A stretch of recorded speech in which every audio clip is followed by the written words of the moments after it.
Nagaa isiniif haa ta'u qulqulloota. Akkam jirtan? Galanni ulfinni Yesuus Kiristoosiidhaaf haa ta'u. Yesuus inni guddaadha. Ameen.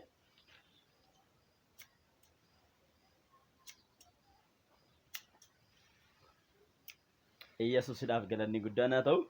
Egaa har'aa Waaqayyoo nu barsiisa. Yesuus Kiristoosiidhaaf galanni guddaan haa ta'u. Waaqayyoo nu barsiisa.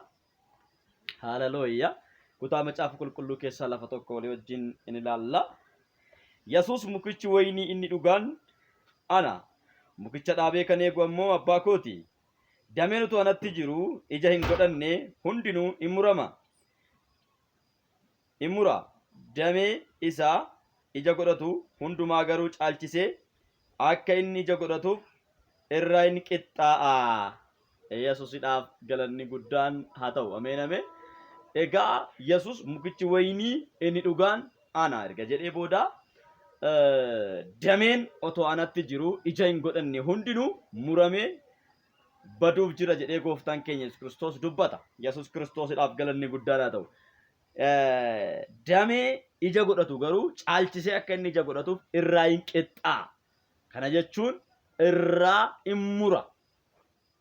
Yesuusiidhaaf galanni guddaan haa ta'u. Yookaan immoo in kittaana yaada jedhu sanadha jechuudha. Yesuusiidhaaf galanni guddaan haa ta'u. Ameen ameen. Egaa Yesuus Kiristoos mukichi waynii inni dhugaan anaa jedhe. Amma kuni jirmi isaa jira jechuudha. Galanni ulfinni Yesuus Kiristoosiidhaaf haa ta'u. Jirmi isaa jira. Jirma irratti dameen tokko, lama, sadii, afurii, shan kanarra kan jiru jechuudha. Shanii kan reefu biqilaa jiran jiru. Tokko, lama, sadii, afur kan reefu biqilaa jiran. Shan, afur, sagal muka tokkorra damee sagaltu jira. Yesuusiidhaaf galanni guddaan haa ta'u. Isa kanarratti illee mooyyuu dameetu jira. Dameetu jira. Damee qaba jechuudha. Galanni ulfinni Yesuus Kiristoosiidhaaf haa ta'u. Tokko, lama, sadii, afurii, shanii, jaha, torba, saddeet, sagal. Damee sagal, kudhan qaba. Damee gurguddaa kudhan qaba. Yesuusiidhaaf galanni guddaan haa ta'u. Dameewwan kana akka inni baafatuuf yookaan immoo damee baay'ee kan akka inni baafatuuf maaltu muka kana gargaare yoo ta'ani munni kun avokaadoodha. Galanni ulfinni Yesuus Kiristoosiidhaaf haa ta'u. Akka inni damee kana hunda yaafatuuf maaltu isa gargaare waan yoonaan jettanii dameen kun akka zimjaree asii oliif bichaan fiigne akkuma inni iddoo kanatti damee guddaa baafachuu danda'u jirmi kun mataa isaa irraa hin qixxaa'e yookaan immoo irraa hin muree jechuudha. Yesuusiidhaaf galanni guddaan haa ta'u. Ameen ameen. Irraa hin muree jechuudha. Irraa hin muree. Yesuusiidhaaf galanni guddaan haa ta'u. Gaafa irraa muru achumatti dagaaguu jalqabe. Achumatti bal'achuu jalqabe. Achumatti damee baay'ee baafachuu jalqabe jechuudha. Yesuusiidhaaf galanni guddaan haa ta'u. Ameen ameen. Gooftaan keenya Yesuus Kiristoos kan inni jedhu maalidhaa? Dameen otoo anatti jiru ija hin godhanne hundinuu in murama. Damee isa ija godhatu hundumaa caalchisee akka inni ija godhatuuf immoo in qixxaa'a jedha. Yesuusiidhaaf galanni guddaan haa ta'u. Dameen kuni amma irratti jira. Dameen kun amma damee irratti ba'e kuni yeroo itti ija godhachuu qabutti ija hin godhatu yoo ta'e damee kana nan murarra. Ija hin godhanne waan ta'eef faayidaan qabu waan ta'eef ija godhachaa hin jiru waan ta'eef jirmacha irratti ba'aa akka inni hin taaneef jirmicha irratti ba'aa ta'e akka inni hin jiraanneef natu isa dhaabe waan ta'eef irraa hin mura. Yesuusiidhaaf galanni guddaan haa ta'u. Waaqayyo Abbaanis Yesuus Kiristoos irratti qabamanii warra jiraatan, Yesuus Kiristoositti amananii warra jiraatan, warra ija hin godhanne, ija maalii? Ija hafuuraa. Ija hafuuraa maalidha? Jaalala, gaarummaadha, obsa, amantiidha, amanamummaadha. Kana kan fakkaatu warra ofirraa hin qabne, jaalalaan kan hin deebine, amantiin kan hin deddeebine, gaarummaadhaan kan hin deddeebine, waan gaarii gochuudha warra hin deddeebine. Yesuusiidhaaf galanni guddaan haa ta'u. Ameen ameen. Maalan godhe Yesuus? Waaqayyo Abbaan maal godhe Yesuus? Waaqayyo Abbaan damee anarra jiru kan ija hin godhanne maal godha? Irraa muraa. Eegaa on irraa muree cisu. Agartanii? Akka nama muree irraa gataa. Yesuusiidhaaf galanni guddaan haa ta'u. Sana booda dameen kuni erga lafa bu'ee gaafa lafa bu'u dameen kun gaafa lafa bu'u kana fakkaata. Kana fakkaata. Lalisaa akkanaati gaafa lafa bu'u. Lalisaa akkanaati. Gaafa lafa bu'u. Agartanii? Lalisaa akkanaati. Akkanatti latee jira gaafa lafa bu'u. Erga gogee immoo erga gogee immoo akkana jira. Yesuusidhaaf galanni guddaadha. Erga gogee maal fakkaata laala. Eeshi amma yerootti jirmicharra jiru san jidhaa ture. Dadachaasee gaafan gadhiisu sanuma. Jidhaa waan tureef. Amma erga inni gogee amma akkasii dachaasuun danda'ama. Abeeti hin deertu. Abeeti faayidaan qabu. Ibiddattis gaafa naqamu hin boba'a. Yesuusidhaaf galanni guddaan haa ta'u. Ameen. Hin boba'a. Ibiddattis gaafa naqamu. Kan faayidaa hin qabne ta'a jechuudha. Kan gatii hin qabne ta'a jechuudha. Yesuusidhaaf galanni guddaan haa ta'u. Kanaaf Yesuus Kiristoos maal jedhee muyni wayinii inni dhugaan ana mukicha kan dhaabe immoo abbaa kooti jedhe. Kanaaf dameen utuu anatti jiru ija hin godhanne hundinuu muramee in murama. Damee isaa ija godhatu immoo caalatti akka inni ija godhatuufi maal godhame? Irraa qixxaa'a. Gubbaa kanarratti gaafa irraa murtanii ol hin fiigu akkasumaan asumatti dagaagee damee baay'ee godhachuu eegala.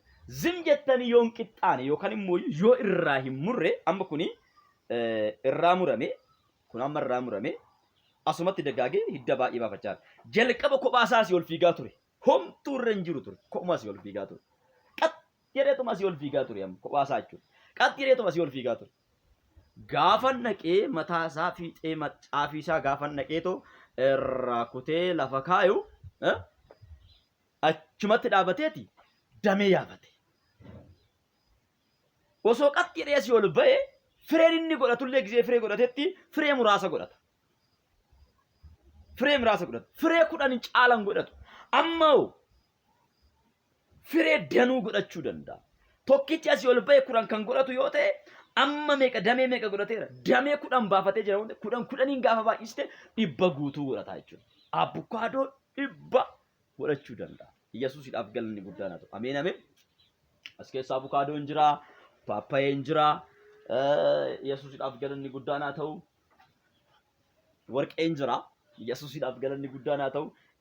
Kan isinitti mul'anne immoo asii gadi waan baay'eetu jira. Yesuusidhaaf galanni guddaan haa ta'u. Ameen. Haleluuyaa. Bunni jira. Yesuusidhaaf galanni guddaan haa ta'u. Kanaaf gooftaan keenya Yesuus Kiristoos yommuu dubbate maal jedhee? Dameen osoo anatti jiru ija hin godhanne in muramaa. Muramees maal ta'a? In bada. Kan waa'ee hin baafne ta'a. Yesuusidhaaf galanni guddaan haa ta'u. Ameen. Muramees kan waa'ee hin baafne kan gatii hin qabne ta'a. Muramee bada. Hin bada. Yesuusidhaaf galanni guddaan haa ta'u. Ameen. Isinii ammumaayyuu dubbii ani isinitti dubbadheen qulleeffamtaniirtu. Anatti qabaadhaa jiraadhaa. Anis isinittan jiraadha. Akkuma dameen mukaa wayinichaatti qabatee yoo jiraachuudhaa baate ofii isaatii ija godhachuu hin dandeenye isinis anatti gargar baatanii jiraachuu hin dandeessanii. Anatti qabamtanii yoo jiraachuudhaa baattanii ija godhachuu hin dandeessanii. Yesuusidhaaf galanni guddaan haa ta'u. Irran deebi'a. Sirnaan haa dhaggeeffannu dubbii Waaqayyoodha. Haalaan haa dhaggeeffannu dubbii Waaqayyoodha. Akka ta'utti haa dhaggeeffannu dubbii Waaqayyoodha. Waaqayyo karaa sagalee isaa nutti dubbata waan ta'eef. Waaqayyo karaa sagalee isaa nu gorsa waan ta'eef. Har'a nu gorsuu barbaada. Ameen. Zim jenne akkasumaan kan ol fiignu nu qixxaa'ee ka'ee akka nuti achitti dagaagnu. Akka nuti achitti bal'annu. Akka achitti nuti ija baay'ee godhachuu dandeenyuuf Waaqayyo nu barbaadeera jechuudha. Yesuusidhaaf galanni guddaan haa ta'u. Lakkoofsa 4 irran deebi'a. Anatti qabaadhatii jiraadhaa. Wangeela Yohaannis 15 irraa kanan laalaa jiru. Lakkoofsa 1 irraa kaasee. Lakkoofsa 4 akka jedha. Anatti qabaadhatii jiraadhaa. Anatti qabaadhaa jiraadhaa. Anis isinittan jiraadha. Yoo isin anatti qabattanii jiraattan anis immoo isinittan jiraadhaa jedhe Yesuus. Eeshi anatti qabaadhaa jiraadhaa. Anis isinittan jiraadhaa. Akkuma dameen muka waynichaa qabatee yoo jiraachuudhaa baate ofiin ija godhachuu hin dandeenye isinis anatti yoo qabaachuudhaa baattan homaa gochuu hin dandeessanii. Ani muka wayinichaati. Isin immoo damoota kootii nuun jedhe. Ani muka maalidha? Muka wayinichaati. Ani waannichaa jedhe Yesuus. Isin immoo damootaa nuun jedhe. Kun damoodha amma. Kun dameedha. Kun dameedha. Kun dameedha. Kun damee isaati jechuudha. Jirma isaa. Jirmaa fi dameen jirmicha garagara jechuudha. Yesuusudhaaf galanni guddaadha. Ameen ameen. Kanaaf nuti amma qirincaafoota isaati jechuudha. Kuni maalidha? Jirma. Kuni jirma irratti kan jiru qirincaafoota baay'eetu jira. Yesuusudhaaf galanni guddaadha ta'u. Qirincaafoonni kun ofii isaaniitiin jiraachuu hin danda'an. Qirincaafoonni kun ofii isaaniitiin ija godhachuu hin danda'an. Qirincaafoonni kun ofii isaaniitiin homaa gochuu hin danda'an. Yesuusudhaaf galanni guddaadha ta'u. Yoo kan malee damee kana wajjiniin yoo walitti qabatan malee homaa gochuu hin danda'an. Hin gogu. Warra irraa muraman waan isaan fakkaatan isinitti agarsiisa. Abeet isinitti mul'ata. Warra irraa muraman waan fakkaatu laala. Kunis avokaaduma. Laala waan inni fakkaatu. Gaafa jirma kanarra jiru akkuma kanaatti lalisaadha. Garuu gaafa jirma kanarraa citu kana fakkaata. Isa kana amma ibidda keessa buusuu irraa kan hafe faayidaa wayiiyyuu hin qabu. Ibidda keessa buusuu irraa kan hafe faayidaa wayiiyyuu hin qabu. Yesuus Kiristoosidhaaf galanni guddaan haa ta'u. Isa kana ibiddatti naqu jedhe Yesuus. Ibiddatti naqu jedhe isa kana. Damoota akkasii ibiddatti naqu. Ibiddatti naqu jedhe Yesuus. Faayidaa waan hin qabneef maal godhu jedhe Yesuus ibiddatti naqu jedhe. Damoota akkasii. Yesuus Kiristoosidhaaf galanni guddaan haa ta'u.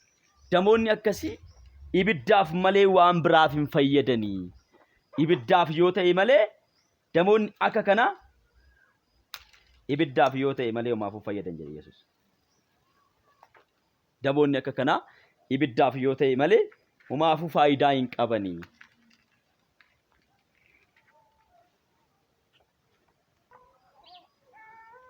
Damoota akka kanatti irraa cirananii yookaan immoo irraa bu'anii jirmicha irraa bu'anii ibiddaaf yoo ta'an malee faayidaa hin qaban jedhe Yesuus. Ibiddaaf yoo ta'an malee faayidaa wayiyyuu hin qaban jedhe Yesuus. Gartanii kan boba'u. Ibiddaaf yoo ta'e malee jirmi akka kanaa jechuudha kan qirincaaficha irraa bu'e ibiddaaf yoo ta'e malee faayidaa wayiyyuu hin qabu. Faayidaa hin qabu. Ija godhachuu hin danda'u jedhe. Gubatee bada ibiddaanii jedhe. Kana Waaqayyo nu haa oolchu. Kiristoositti qabamtee yoo jiraatte ija baay'ee godhachuu dandeessa. Yookaan daaraa taatee badda. Faayidaa hin qabu. Ibiddatti naqama dameen akka kanaa jedhe. Dameen anatti qabamee hin jiraanne ibiddatti naqama Yesuus. Ibiddatti naqama. Faayidaa hin qabu kaa. Bu'aa kennuu hin danda'u. Ija kan hin godhannes yoo ta'e irraa murama. Dameen irraa murame kun immoo iyyuu maal ta'e? Ibiddatti naqama. Ibiddatti naqama jedhe Yesuus. Ibiddatti gala jedhe Yesuus. Macaafa qulqulluutu dubbate. Caafanni dhugaadhaa dubbate. Yesuus Kiristoosidhaaf galanni guddaan haa ta'u. Ameen ameen. Ani muka waynichaa isa dhugaati. Isin immoo damoota kooti. Inni anatti qabatee jiraatu anis isatti nan jiraadhu. Isa ija baay'ee kan godhatu. Anatti gargar baatanii waan tokko illee gochuu hin dandeessani. Inni anatti qabatee jiraatu isa kan ija baay'ee godhachuu danda'u. Inni anatti gargar ba'ee jiraatu garuu ija godhachuu hin danda'u jedhe Yesuus. Yesuus irratti jiraachuutu nu wayya. Yesuusin garaa guutuudhaan amanatuutu Yesuus wajjin bara keenya xumuruutu nurra jira. Isatti adda baanee homaa gochuu hin dandeenyu kaa. Anamma isatti adda ba'ee qomoo kiyyatti gaafan galee qomoon kiyya maanaa gochuu hin danda'u. Isatti adda ba'ee waan biyya lafaa kanaatti waama tokkotti yoo nan kan galu ta'e na fayyadu jireenya naan kennu nan boqochiisu. Jiran wanti nama boqochiisu hin jiru addunyaa kanarratti. Maallaqni sin boqochiisu. Gooftaatti adda baatee maallaqni keessi boqochiisuu hin danda'u. Gooftaatti adda baatee qomoon keessi boqochiisuu hin danda'u. Boqonnaa kasii kennuu danda'u Yesuusidha. Isatti yoo qabatte qofa ija godhachuu dandeessa. Isatti qabattee hin jiraatu taanaan ija godhachuu hin dandeessu. Ija godhachuu barbaadda. Ija godhachuun barbaada yoon ta'e Yesuusitti qabamee jiraachuutu narra jira. Isarra yoo hin jiraatiin muramee baduun kiyya wantan oolleedha waan ta'eef. Yesuus Kiristoosidhaaf galanni guddaan haa ta'u. Ija godhachuu dandeenya. Ija godhachuu dandeenya. Yesuusitti qabamnee yoo jiraanne ija baay'ee godhachuu dandeenya. Ammas akkas lakkoofsa jaarratti. Namni anatti qabatee hin jiraanne akkuma damee sanaa in gatama. In gogasi. Damoota akkasii walitti qabanii ibiddatti hin naqu. In gubatusi. Damoota akka kanaa maal godhu? Walitti qabanii ibiddatti naqu. Isaanis dameen akkasii sunis maal ta'a? Hin gubataa. Waa'ee mukaatii miti Yesuus kan inni haasa'u. Waa'ee amma mukaan gubee isinitti agarsiisas miti kan inni haasa'aa jiru. Waa'ee makan keenya haasa'aa jira. Waa'ee warra isatti amananii haasa'aa jira. Akka jaalala isaatti hin jiraannu yoo ta'e, akka dubbii isaatti hin jiraannu yoo ta'e, isatti qabadhaa jiraadhaa jechuun dubbii kootti jiraadhaa. Akka sagaleen koo isiniin jedhutti jiraadhaa jechuudha. Fakkeessuudhaan miti dhugaadhaan Kiristoosii wajjin jiraadha. Fakkeessitee eessayyuu hin geessu. Namatti fakkeessuu dandeessa. Kiristoos garuu si beeka. Isatti jiraachuu dhabuu kee Kiristoos sirnaan si beeka. Yesuus Kiristoosidhaaf galanni. Isatti qabamtee jiraachuu dhabuu kee Kiristoos sirnaan si beeka. Nama attaallaluu dandeessa, nama sobuu dandeessa, tajaajilaa sobuu dandeessa. Waaqayyo garuu eenyu akka ati taate sirnaan si beeka. Si beeka sirnaan. Kanaaf hin sobin. Nama sobaa jirta osoo hin taane of kee sobaa jirta. Waaqayyos hin sobamu. Nama sobaa jirta osoo hin taane of sobda. Kiristoositti qabamtee hin jiraattu yoo ta'e akka damee kanaatti ibiddatti naqamuudhaaf wanta noolledha. Ani isiniin attaallalu. Yesuusitti waan amantee mootummaa Waaqayyoo hin galtaa minaamin. Amanuun kee bichaan gaamiti. Amantiin kee hojii gaariidhaan mul'achuu qaba. Yesuusidhaaf galanni guddaan haa ta'u. Amantiin hojii gaariidhaan hin mul'anne du'aa erga jedhee faayidaan qabu jechuudha. Du'aatu mootummaa Waaqayyoo galaa. Mootummaa Waaqayyoo mootummaa warra du'anii miti. Mootummaa warra jiraattootii malee. Yesuus Kiristoosidhaaf galanni guddaan. Kuni dhugaadha. Wanta haalamuu hin dandeenye, wanta achi qabanii as qabuu hin dandeenye sagalee Waaqayyoo sirriidha. Dhugaa sagalee Waaqayyoo sittan himaani. Akkasumas sossobeetoo ofii koofis badeessillee hin balleessuu hin barbaadu. Sagalichi maal jedha? Ofii keetii fi dubbii kee yookaan barsiisa kee yoo eeggatte warra si dhagaanis ofii keetiifis gara jireenyatti hin naxxadha macaan. Yoo maal gooti? Ofii kee fi barsiisa kee kan eeggattu yoo ta'e. Agartanii ofii keenya barsiisa keenya kan eeggannu yoo ta'e warra nu dhagaan immoo maal goona gara jireenya bara baraatti geessuu hin dandeenye. Kana goonu yoo ta'e ofiis jireenyatti hin gallu namoota jireenya irraa hambisna. Maaf wal sakaallee wal hambisna ree? Walitti himnee wal gorsine dhaaltuu mootummaa Waaqayyoo wal taasifna malee. Yesuusidhaaf galanni guddaan haa ta'u. Ameen ameen. Nan xumura. Maaliif galgala irra na yaalaa ta'e natti dukkanaa jira waan ta'eef naalaa dukkanaa jira. Yesuusidhaaf galanni guddaan haa ta'u. Nan xumuraa jechuudha. Isin anatti qabattanii yoo jiraattan dubbiin koo isin keessa yoo jiraate waan feetan hin kadhattu in ta'asi. Anatti qabattanii yoo jiraattan dubbiin koo yoo isin keessa jiraate. Anatti qabattanii yoo jiraattan dubbiin koo yoo isin keessa jiraate wama barbaaddan hin kadhattu isiniif ta'a. Kadhaan keessa isiniif raawwatama yaada jedhu Yesuus Kiristoos nutti himaa jira jechuudha. Yesuus Kiristoosiidhaaf galanni guddaan haa ta'u. Kanaan ija baay'ee godhachuu keessaniinis bartoota koo akka taatanis mul'isuu keessanii ulfina abbaa koos in argama. Yesuusidhaaf galanni guddaan. Kanaaf bartoota gooftaa ta'uun keenya kan ittiin mul'atu ija baay'ee godhachuudhaan. Ija hin qabnu taanaan barattuu gooftaa miti. Barataa gooftaa miti. Ija kan ofirraa hin qabne barataa gooftaa miti. Dameen ija hin qabne murame agartanii? Yoo. akka irraa cawlaala. Dameen kun guyyaa sadii booda lafa kanatti erga bu'eera booda faayidaan qabu hin bada. Yoo agartan faayidaan qabu.